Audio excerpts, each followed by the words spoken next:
Congress, under the pretense of immigration control and the so-called War on Terrorism, passed the Real ID Act, under which it is projected by May 2008 you will be required to carry around a federal identification card, which includes on it a scannable barcode with your personal information.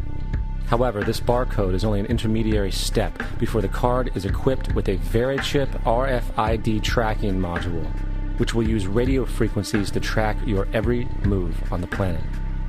If this sounds foreign to you, please note that the RFID tracking chip is already in all new American passports. And the final step is the implanted chip, which many people have already been manipulated into accepting under different pretenses. We have a Florida family who are really pioneers in a brave new world. They have volunteered to be the first ever to have microchip identification devices implanted into their body. After 9/11, I was really concerned with the security of my family. I wouldn't mind having something planted permanently in my arm that would identify me. In the end, everybody will be locked into a monitored control grid where every single action you perform is documented. And if you get out of line, they can just turn off your chip, for at that point in time, every single aspect of society will revolve around interactions with the chips. This is the picture that is painted for the future if you open your eyes to see it. A centralized one-world economy where everyone's moves and everyone's transactions are tracked and monitored, all rights removed. The most incredible aspect of all, these totalitarian elements will not be forced upon the people. The people will demand them.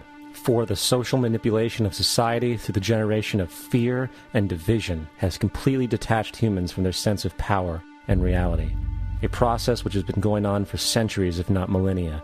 Religion, patriotism, race, wealth, class, and every other form of arbitrary, separatist identification and thus conceit has served to create a controlled population, utterly malleable in the hands of the few. Divide and conquer is the motto, and as long as people continue to see themselves as separate from everything else, they lend themselves to being completely enslaved. The men behind the curtain know this, and they also know that if people ever realize the truth of their relationship to nature and the truth of their personal power, the entire manufactured zeitgeist they prey upon will collapse like a house of cards.